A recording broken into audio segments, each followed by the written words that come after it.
Tribu Lectora, un podcast pensado por lectores para lectores.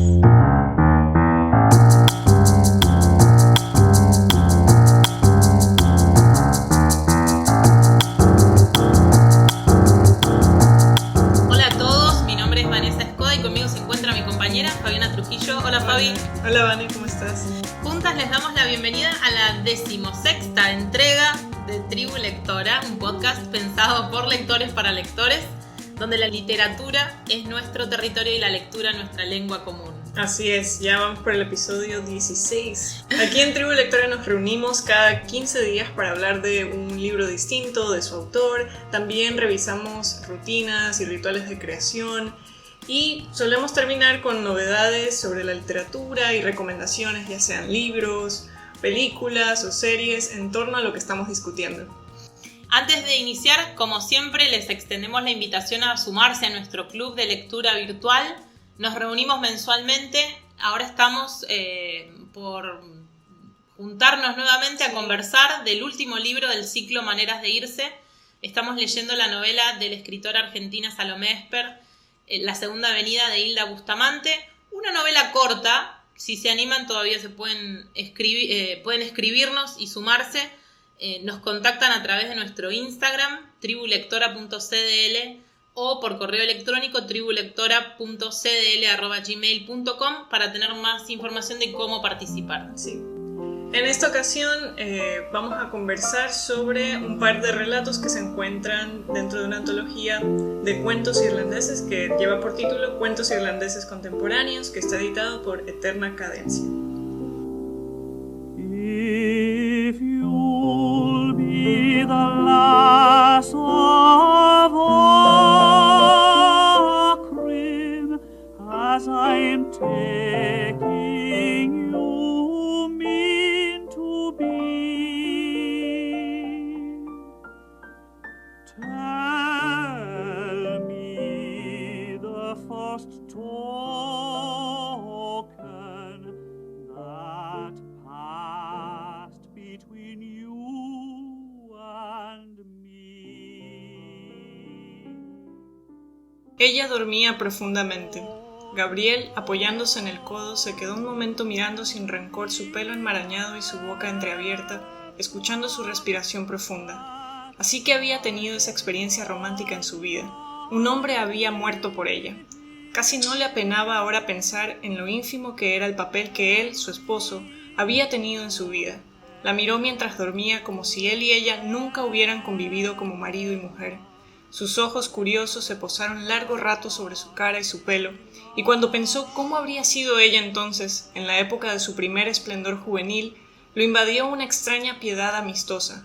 No quería decir, ni siquiera para sus adentros, que su cara ya no era espléndida, pero sabía que ya no era la cara por la que Michael Fury había desafiado a la muerte. Quizá no le había contado toda la historia. Sus ojos se desplazaron a la silla donde ella había tirado parte de su ropa. El cordón de unas enaguas colgaba hasta el piso. Una bota se mantenía en pie, con la caña blanda doblada hacia abajo. Su par yacía de costado. Se sorprendió del caos de emociones que había sentido una hora antes. ¿De dónde había salido? De la cena de su tía, de su propio discurso ridículo, del vino y el baile, de los chistes al despedirse en el vestíbulo, del placer de caminar a la vera del río en la nieve. Pobre tía Julia. Ella también pronto sería una sombra junto a la sombra de Patrick Morcan y su caballo. Él había vislumbrado su cara demacrada durante un segundo mientras cantaba A Raid for the Bridal. Pronto, quizá, él estaría sentado en ese mismo salón, vestido de negro, con la galera sobre las rodillas. Habrían bajado las cortinas y la tía Kate estaría sentada al lado suyo, llorando y sonándose la nariz y contándole cómo había muerto Julia. Buscaría mentalmente algunas palabras que la pudieran consolar, pero solo encontraría frases tontas e inútiles. Sí, eso iba a suceder muy pronto. El aire de la habitación le dio frío en los hombros. Se acostó con cuidado debajo de las sábanas al lado de su mujer. Uno a uno todos se estaban convirtiendo en sombras. Mejor pasar con arrojo a ese otro mundo, cubierto por la gloria de alguna pasión, antes que ir apagándose y marchitarse de un modo horrible con los años. Pensó cómo la mujer que tenía al lado Había guardado en su corazón durante tantos años esa imagen de los ojos de su enamorado diciéndole que no quería vivir. Los ojos de Gabriel se llenaron de lágrimas generosas. Nunca había sentido algo así por ninguna mujer, pero sabía que eso debía ser amor. Las lágrimas se acumularon en sus ojos, y en la oscuridad parcial imaginó que veía la silueta de un joven debajo de un árbol que goteaba. Había otra silueta cerca. Su alma se había aproximado a esa región donde moran las vastas huestes de los muertos. Podía sentir, pero no aprehender, su caprichosa y vacilante existencia. Su propia identidad se estaba desdibujando y fundiendo en un mundo gris, impalpable. El mundo sólido donde esos muertos alguna vez habían crecido y vivido se disolvía y desvanecía. Oh, the rain falls on my heavy locks, and the dew wets my skin. My babe lies cold within my arms, but none will let me in. My babe lies cold within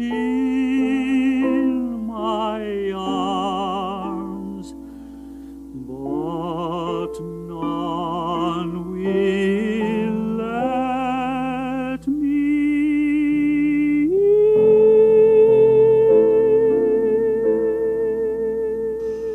Escuchábamos un fragmento del cuento Los Muertos de James Joyce, traducción de Matías Batistón, incluido en esta compilación de cuentos irlandeses contemporáneos editados por Eterna Cadencia.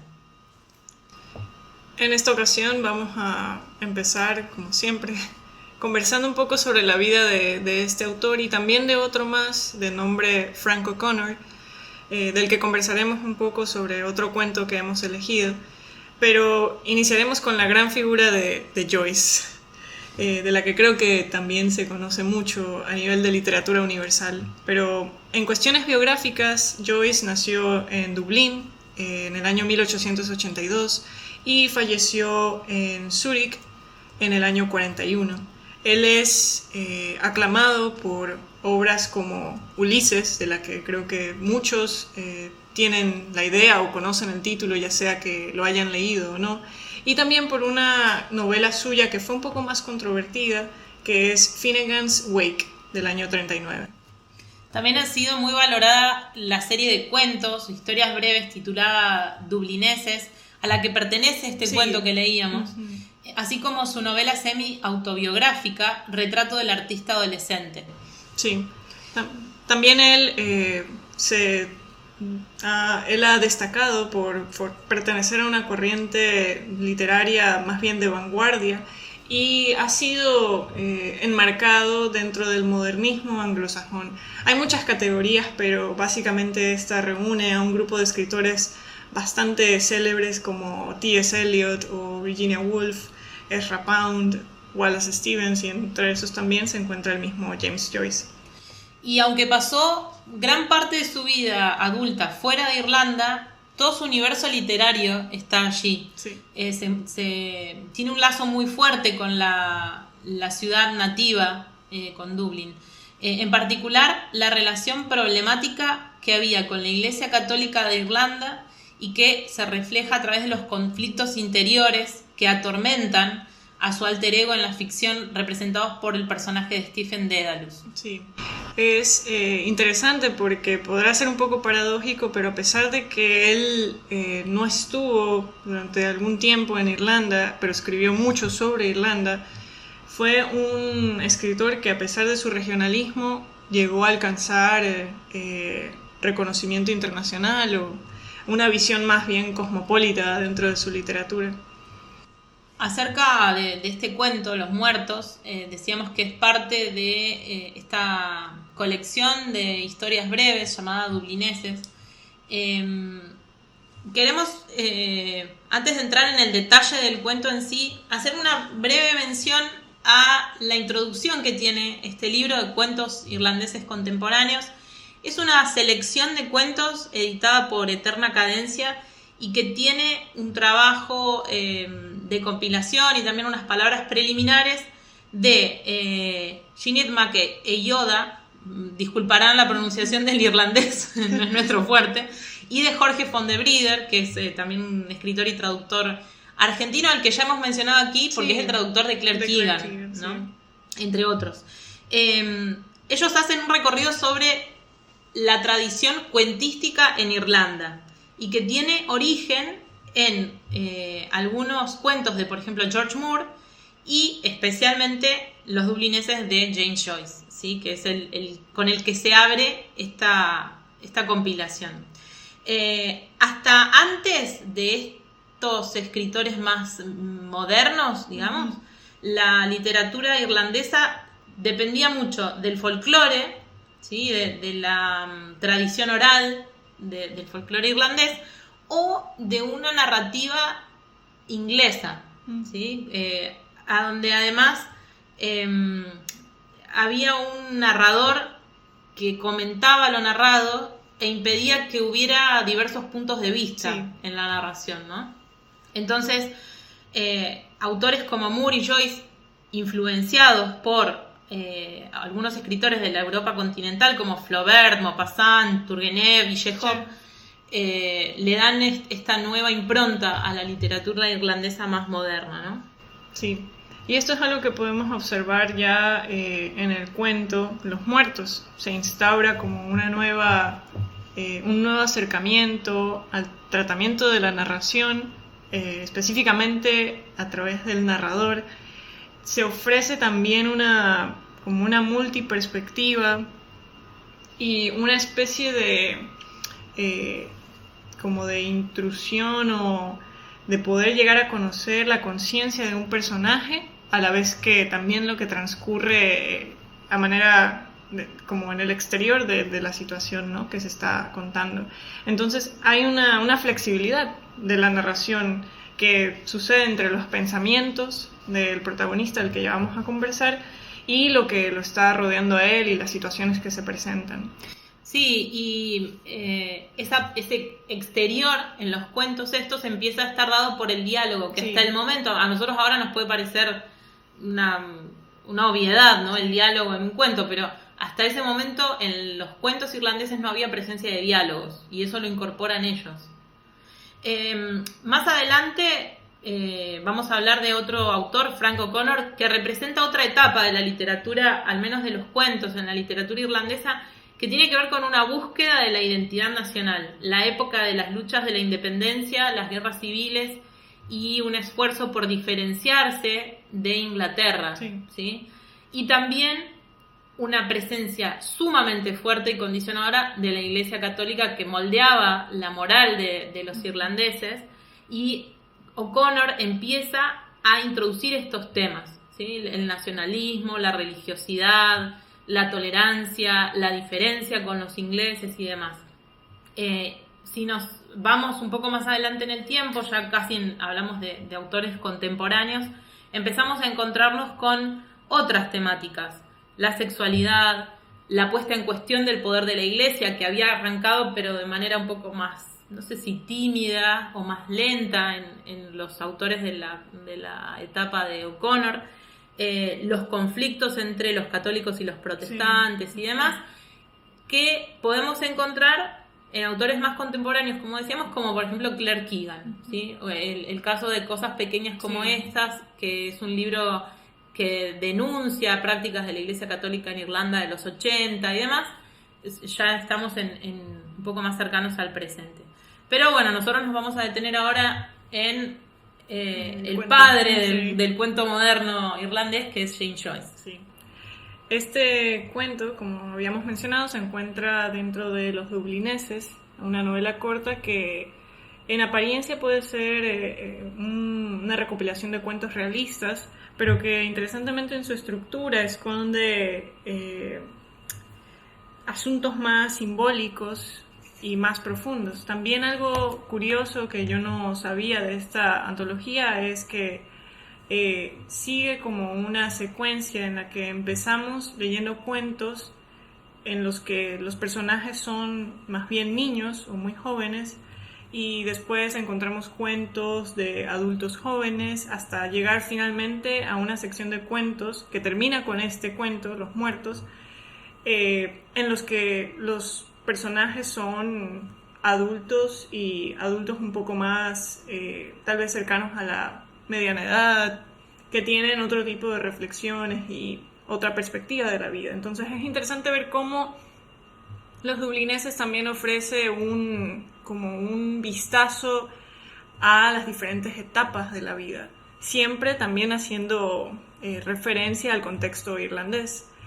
Además de ser esta ventana a Irlanda, también particularmente en Los Muertos tenemos un conjunto de personajes muy diversos, pero que representan a la sociedad irlandesa realmente. Cada uno de ellos tiene prejuicios, tiene traumas, tiene clichés, de alguna manera personifican estereotipos también. Entonces es interesante ver cómo el cuento, aunque con personajes particulares, siempre nos lleva a situaciones un poco más universales o más del contexto irlandés. Sí, y en el cuento, que transcurre en una velada ya tradicional de la familia Conroy, a donde las tías de quien va a ser el protagonista, Gabriel Conroy, las tías, Miss Kate y Miss Julia, y también una de las sobrinas, que es Miss Jane. Mary Jane. Mary Jane. Sí. Organizan esta velada en la que hay una presencia fuerte de la música, porque la tía Julia es cantante de coros, Mary Jane también es maestra de música, de piano, sí. Exacto. Se van a reunir con algunas personas destacadas de la sociedad, amigos de ellos, a compartir una cena, y en esta cena, cuando leo el cuento, me imagino como una especie de plano continuado que va recorriendo la casa, las estancias, y nos va mostrando como situaciones entre los distintos personajes, y de hecho al final hay como un final medio cinematográfico, sí, ¿no? Sí, sí. Del cuento. Y en ese transcurso, los nombres del pasado, los grandes nombres del pasado, del árbol genealógico de esta familia y sus tradiciones, sus anécdotas familiares y demás, es como que van ocupando cada vez más lugar, ¿no? Sí. En esta conversación, durante esta velada, también llega un punto en el que se espera del sobrino de Gabriel que él realice ciertas actividades que son importantes durante la velada, ¿no? El corte de... creo que es de no sé si es un ganso, un pavo. Sí, un ganso. Un ganso, sí. Y también él parece que ya ha sido tradición que él comparta un discurso en torno a esta ocasión de celebración. Y creo que es en este discurso en el que se condensa también una gran parte del tema de este cuento, que tiene que ver con recordar a los que se han ido y también de pensar en nuestro lugar entre los vivos, a la vez que mantenemos como un diálogo, un recuerdo, una memoria de los que no han estado. Y una vez que se lleva a cabo este discurso y todos lo comentan, lo elogian, lo aplauden, se va a dar también a cabo una revelación que me parece interesante, porque esta cena se lleva durante una fiesta, una festividad que se llama Epifanía, que sería como... creo que es lo equivalente al Día de Reyes acá en Latinoamérica. Entonces, pero me gusta el nombre, Epifanía, porque también Joyce creo que lo que hace es precisamente eso, introducir una epifanía, un evento de epifanía con el personaje de Gabriel Conroy. Bueno, dentro de Los Muertos, como vos decías, encontramos, digamos, en situaciones muy pequeñas lo que podrían ser conflictos a nivel social en Irlanda. Hay una escena que a mí me llamó mucho la atención, que tiene que ver con algo que dice Miss Kate, que es una de las tías de Gabriel, sobre Miss Julia, que es la voz privilegiada, la cantante de la familia. Son mujeres mayores ya. Y que Gabriel en su discurso las pone en consideración y las halaga y las pone en valor como portadoras de valores tradicionales irlandeses, ¿no? Como la solidaridad, Sí. El humor. Bueno, Miss Kate dice en algún momento muy ofuscada que su hermana Julia ha perdido el tiempo en los coros parroquiales para que al final el Papa termine expulsando a las mujeres de los coros y poniendo niños a cantar. Y me hizo ruido esto porque, bueno, Irlanda es un país fuertemente católico que ya tiene como una visión un poco más distanciada y más crítica de su relación con la Iglesia, pero en esta época la presencia de la Iglesia era muy fuerte. Y acá hay una voz disonante respecto de esa idea, ¿no? Del Irlanda ultracatólico. Y entonces buscamos y nos encontramos con que en el año 1903 el Papa Pío X, en un documento firmado por él mismo, que hablaba mucho sobre la música sacra y daba instrucciones específicas sobre la música sacra, prohibió a las mujeres cantar en los coros parroquiales. Y que si había necesidad de voces agudas, había que utilizar niños. ¿Sí? Entonces, por ese motivo es que Miss Kate, la tía Kate, está tan enojada, aunque ella después trata de poner paños fríos porque alguien le dice, bueno, tía, tranquila, que acá hay personas con otras creencias que van a sentirse ofendidas. Entonces ella dice, no, si yo no digo nada, pero simplemente me da bronca. El Papa sabrá por qué lo hace, pero me da bronca porque Miss Julia dedicó su vida a eso y la sacaron de ahí, ¿no? Sí. También hay otro momento en el que una posición un poco más controvertida se presenta por parte de Gabriel cuando está bailando, y una de estas invitadas también trabaja en la universidad en la que él trabaja como profesor y sabe que él está dentro de unas publicaciones en las que hace comentarios que ella interpreta como antinacionalistas. Claro, o pro-ingleses. Sí. Y me parece que coincide con la misma perspectiva de Joyce, que aunque no vivió en Irlanda siempre, podía entender las razones de por qué no querer hacerlo, pero también no necesariamente interpretar eso como ser pro-inglés o nacionalista o como se pueda decir. Y creo que es esto un punto de vista que en el cuento nos ofrece distintas perspectivas, ¿no? Hay otro momento que se da al inicio, creo, que es cuando llega Gabriel y Lily, la hija del encargado, lo atiende, y ella le dice que, bueno, ese fue su último año de escuela. Entonces Gabriel le pregunta acerca de si piensa casarse. Y Lily le hace un comentario así como despectivo acerca de la idea de casarse, ¿no? De que, algo así como todos los hombres son iguales. Y estamos hablando de 1900. En una sociedad en la que a las mujeres se las preparaba específicamente para ser esposas y madres. Entonces ahí también hay otra voz disonante y que le aporta una tensión, porque además Gabriel dice que se queda con un malestar respecto de la respuesta amarga que le dio Lily. Sí, es verdad. Regresando al tema de los muertos o de la reflexión en torno a la muerte también, hay un momento en el que creo que es como más bien de clímax o un poco más de tensión que se da entre la esposa de Gabriel y él, que involucra a una persona fallecida que pertenecía a las experiencias de la juventud de la esposa, un chico con el que ella estuvo involucrada sentimentalmente, pero fue muy breve porque él estaba enfermo.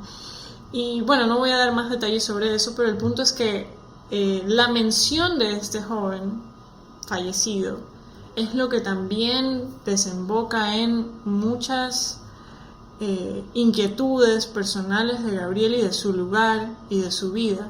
Y es interesante porque hasta hace poco en la celebración se hablaba y se conmemoraba sobre los muertos, pero ahora él tiene otra reflexión que es hasta qué punto también la memoria de estos que ya no están puede opacar mi propia existencia, ¿no? Mi propia vida, o puede darme un punto de comparación en el que me doy cuenta más de quién soy. Que en este caso él empieza a reflexionar sobre sus escritos, sus publicaciones, su mediocridad, su todo. Entonces es interesante cómo el nombre de alguien que no está más puede hacer tanto para alguien. Y además porque en cierta forma él siente como celos en ese joven que murió joven, con toda la valentía y la pasión de la juventud, y no en esta forma de morir que tiene que ver más con ir convirtiéndose en una sombra, como dicen, ir diluyéndose.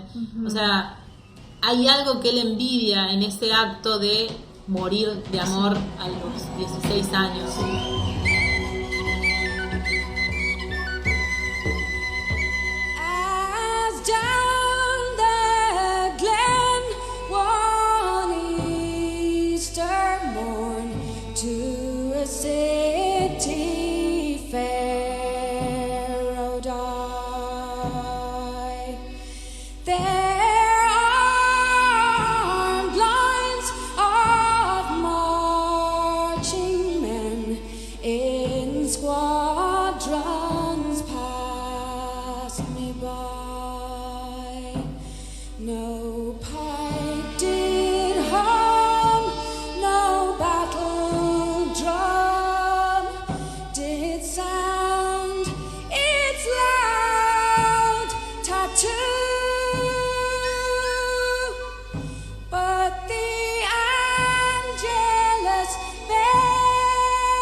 Sailed into the foggy dew.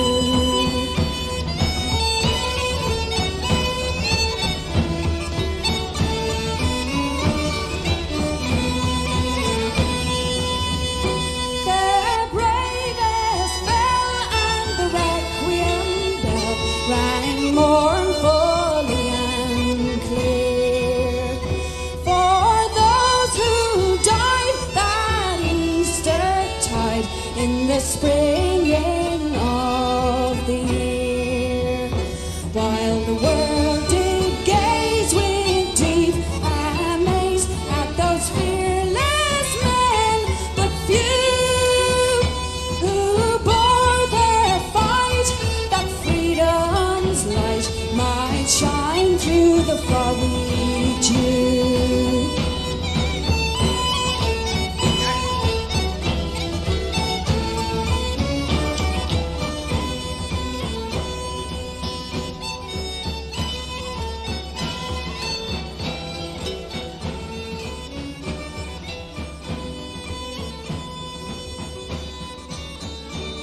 Escuchábamos The Foggy Dew, interpretado por Sinead O'Connor and the Chieftains.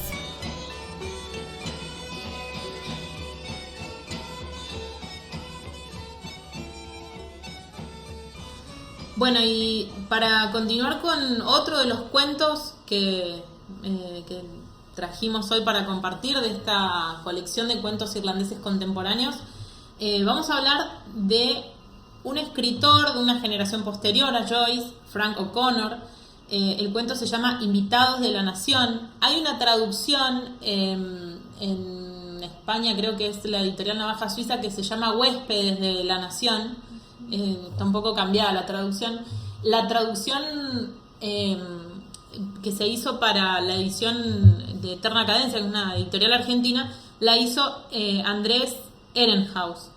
¿Y quién fue Frank O'Connor? Porque la verdad es que en español no hay mucha información acerca de él. Nació en Cork en 1903, justo en la fecha de la que estábamos hablando recién, ambientado el cuento este de Joyce. Su nombre era Michael Francis O'Donovan y Frank O'Connor era su seudónimo. Trabajó como librero en Dublín, fue director del Abbey Theatre en la década de 1930, participó en el ejército republicano irlandés y parte de la desilusión y de las cosas que allí vivió las podemos encontrar en estos cuentos, ¿sí? Como el Invitados de la Nación, publicado en 1931. Hay algunas obras destacadas de él como Manzanas de Discordia, Jalea de Manzanas Silvestres. También incursionó en el teatro, la poesía, la traducción, y hay incluso adaptaciones de sus cuentos hechas para el cine por John Ford. Hay una adaptación de los 50, creo, o 60, de 3 relatos, también ambientados en Irlanda, en la Irlanda rural, hechas por John Ford. Hablemos del cuento, Invitados de la Nación. Una cosa que está siempre presente en los cuentos irlandeses va a ser la necesidad de plantarse frente a Inglaterra, diferenciarse y nutrir una identidad propia, ¿no? Y en este cuento está sumamente presente eso. Sí, creo que también se puede ver, como estabas mencionando, Vane, el hecho de la experiencia que él tuvo dentro del ejército, ¿no? Que está plasmada en este cuento en particular que escogiste. También algo de lo que me gusta a mí es ese cuestionamiento del deber y de la moral cuando dos ideologías opuestas llegan a convivir y se encuentran en situaciones en las que la ideología ya no es más un impedimento, porque llego a conocer al otro desde otros niveles que me permiten verlo como persona y viceversa, y que creo que también refuerzan esa compasión que yo puedo sentir por el otro. Me hace pensar en el cuento del que conversamos en la sesión anterior de Borges, de Deutsch Requiem, porque pienso que era la situación en la que se encontraba también el otro Surlinde. Sí, Surlinde con este judío, de erradicar la compasión. Aquí, para estos jóvenes o estos militares, no sé, militantes irlandeses, también veo que la compasión es algo con lo que luchan fuertemente, pero sobre todo porque no quieren incurrir en la violencia. Sí. Entonces, es un cuento de los que se consideran antibélicos, como varios de los cuentos de O'Connor. Invitados de la Nación tiene lugar durante la Guerra de Independencia de Irlanda, que enfrentó a soldados irlandeses contra el ejército británico. Y la historia gira en torno a 2 soldados irlandeses, Bonaparte y Noble, que están cuidando o vigilando, custodiando a 2 soldados ingleses, que son Belker y Hawkins. Juegan a las cartas, discuten sobre religión. La señora, que solo se la llama la vieja en el cuento, que es la que les da hospedaje, les prepara la comida y demás, entabla una buena relación con uno de los ingleses, pero siempre hay una mención a la idea de que ellos son distintos, pero empiezan a verlos como propios. Sí. Los ingleses empiezan a aprender bailes típicos de Irlanda, ven que se sienten cómodos y dicen nos podríamos plantar en cualquier lugar de Irlanda y ellos pasarían como unos más de nosotros, hasta que llega un momento en el que aparece Jeremiah Donovan, que es como una especie de líder dentro de este grupo de irlandeses, a decirles, bueno, hay rumores de que van a ejecutar rehenes irlandeses en el ejército inglés, entonces nosotros haremos lo propio. Y el narrador, Bonaparte, se sorprende y dice, a ver, ¿cómo ejecutarlos? Para eso los estábamos vigilando, para eso los estábamos cuidando. Y sí, le dice Donovan, ¿qué pensabas que estabas haciendo con ellos? Si ellos ejecutan a los nuestros, nosotros vamos a ejecutarlos a ellos, ¿no? Una cuestión que a él le suena bastante lógica, ¿no? Finalmente sucede, llega la orden, los van a buscar Y los soldados irlandeses, Bonaparte y Noble, se niegan a ejecutar la orden. No lo hacen de manera abierta, digamos, no pegan un grito y se van, ¿sí? Pero dejan que Donovan se haga cargo de la situación. Uno de ellos, Donovan dice: entiendes que solo cumplimos con nuestro deber, ¿verdad?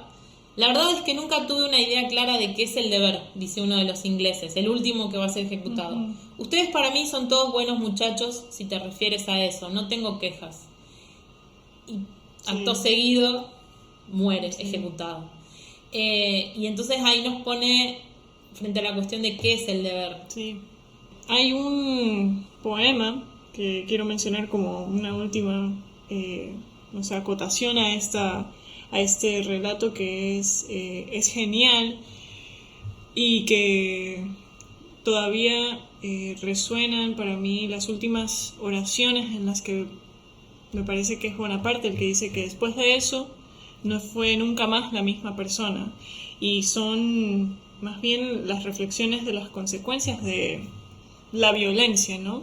No solamente cómo puede acabar con la vida de alguien, sino cómo acaba con la tuya cuando decides seguir vivo y seguir como atendiendo un deber, que en este caso Bonaparte y Noble sacrifican una parte de su moral cuando deciden no intervenir, que esa siempre es una decisión de cada uno en estas situaciones de conflicto y en fin.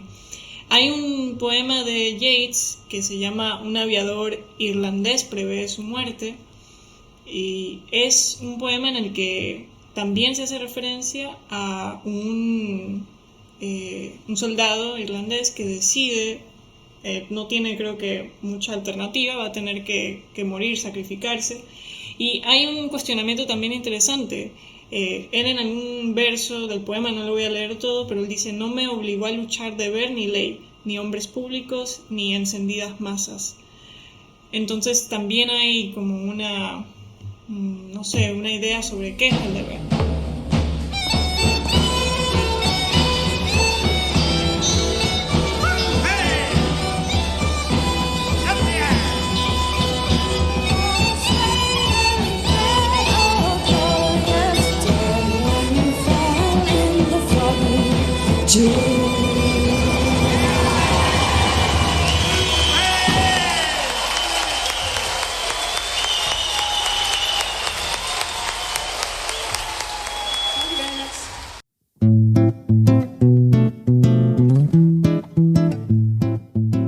Rituales de creación. ¿Cómo los artistas liberan de sus mentes las tareas cotidianas para pasar a campos de acción en verdad interesantes?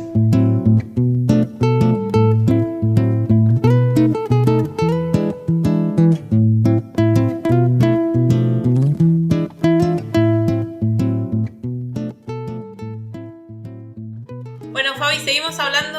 Nos vamos a quedar con James Joyce un ratito para conversar acerca de sus rutinas de creación y sus rituales. Hay un libro que se llama Sobre la escritura, que fue editado por un profesor de la Universidad de Turín, Federico Sabatini, que recoge de cartas y anotaciones de James Joyce algunas cuestiones relacionadas con justamente sus hábitos de escritura, su relación con los editores, con el mercado editorial, con la crítica, etc. Y de allí sacamos algunas frases para hablar de lo que hacía Joyce para escribir. Algunas de ellas, por ejemplo, toman temas como el trabajo del artista versus el trabajo del periodista, o la paciencia que puede requerir este tipo de oficio. Y algo interesante o que me llamó la atención de esto fue también una parte en la que Joyce destaca la virtud que tienen los irlandeses. Voy a leer la cita como tal. Si alguna virtud tenemos los irlandeses es la de ser desinhibidos. Un irlandés rara vez se comporta como mandan las convenciones, no le gusta nada sentirse coartado, así que he procurado escribir con naturalidad a partir de emociones y no de ideas. Creo que eso se aplica en casi todos los textos que hemos leído, tanto los que pertenecen a esta época como los más contemporáneos, por ejemplo, los de Claire Keegan también, ¿sí? Uno no va a encontrar la mesura de los escritores ingleses, por ejemplo, Sí, entre los sí, irlandeses, sí. ¿no? Hay como eso, como una soltura para decir las cosas, para actuar, para romper ciertas convenciones sociales que no está presente. No sé, Jane Austen no podría haber sido irlandesa. Sí. Orgullo y Prejuicio hubiera terminado Se hubiera mucho acabado, antes. sí. Cientos de páginas antes. Sí, sí, sí.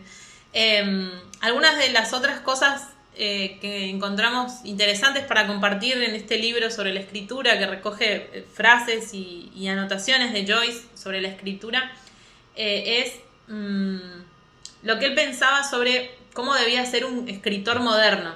Él dice que, ante todo, un escritor moderno debe ser un aventurero y estar dispuesto a correr cualquier riesgo y a fracasar en su empeño si hace falta. Dicho de otro modo, debemos escribir peligrosamente. Todo tiende a transformarse hoy en día y la literatura actual solo será valiosa si acierta a reflejar esa inestabilidad. Sí. Y es, bueno, una cosa que hizo Joyce con su literatura fue arriesgarse, Sí. porque probó, el Ulises es una muestra de que probó y experimentó a sus anchas, aunque lo sufrió bastante, Sí. por lo que se puede leer, sufrió bastante la escritura de este libro, probó a sus anchas hacer cosas arriesgadas con la literatura, ¿no? Sí, que en ocasiones pueden ser controversiales, pero en otras pueden resultar siendo un nuevo esquema, un nuevo modelo.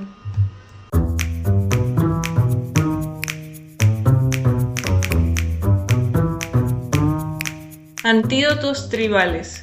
Recomendaciones que pueden neutralizar o contrarrestar los efectos de los venenos contemporáneos.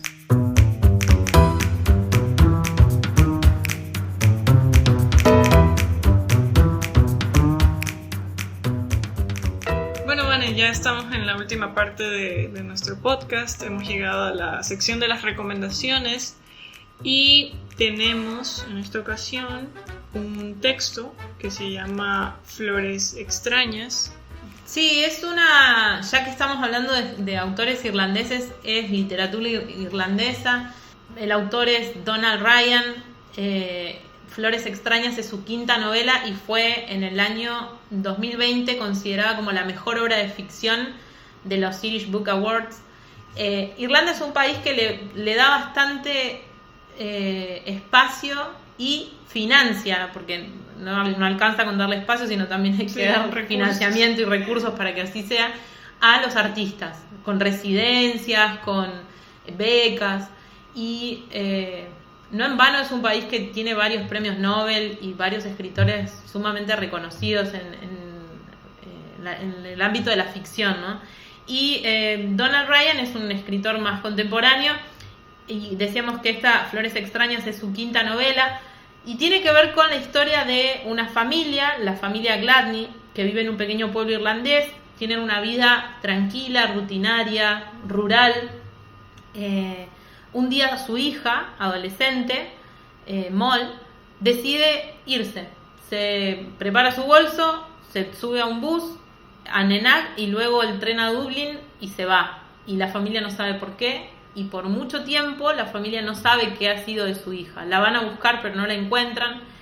Y en algún momento ella, así como se fue, decide volver. Y nos vamos enterando de qué fue de la vida de Moll en Dublín. Pasaron cosas en Dublín.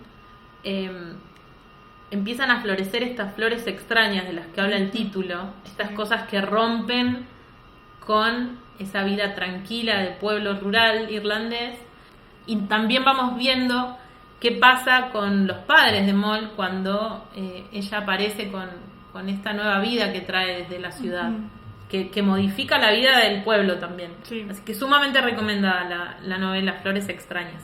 Ahora, en cuanto a películas, hay una que me sorprendió porque realmente no sabía que existía, pero es una adaptación de Los Muertos por parte del director John Huston, que se conoce mucho por títulos como El halcón maltés, El tesoro de Sierra Madre, La jungla de asfalto, es decir, muchas adaptaciones de otras novelas o cuentos que él ha hecho que fueron premiadas y fueron alabadas en su momento. Esta es la última que él hizo en vida Para ese entonces él ya estaba muy mayor, tenía 81 años, y de alguna manera algunas personas comentan que fue como la película con la que se despidió. Qué increíble Sí. elegir Los Muertos de Joyce para terminar tu carrera Sí. y tu vida, ¿no? Sí. Y en esta trabajan sus hijos, uno como guionista, que es Tony Huston, y Angélica Huston como la protagonista, es decir, la esposa de Gabriel Conroy, Greta Conroy, en la adaptación. Está disponible en YouTube, la encontré hace un par de días y empecé a verla, así que recomendada. Y también una novedad en el ámbito de la literatura, porque por estos días en Latinoamérica se empezó a conseguir la última novela de nuestra querida Claire Keegan, de la que ya hemos hablado algunas veces. La novela se llama Bien tarde en el día, y bueno, la historia sigue las derivas de un hombre que al finalizar su jornada laboral, un viernes, y enfrentarse al vacío del fin de semana, recuerda a una mujer con quien podría haber pasado su vida si hubiera tomado distintas decisiones.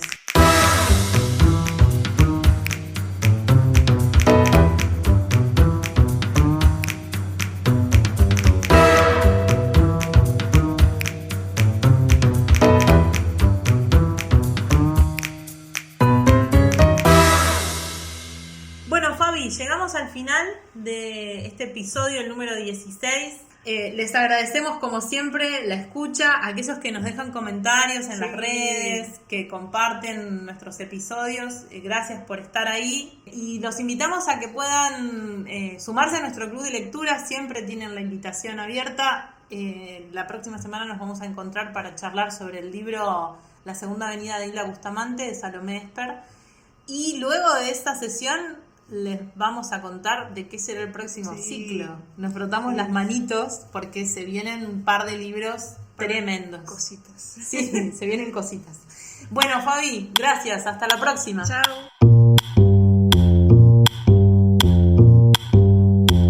Tribu Lectora.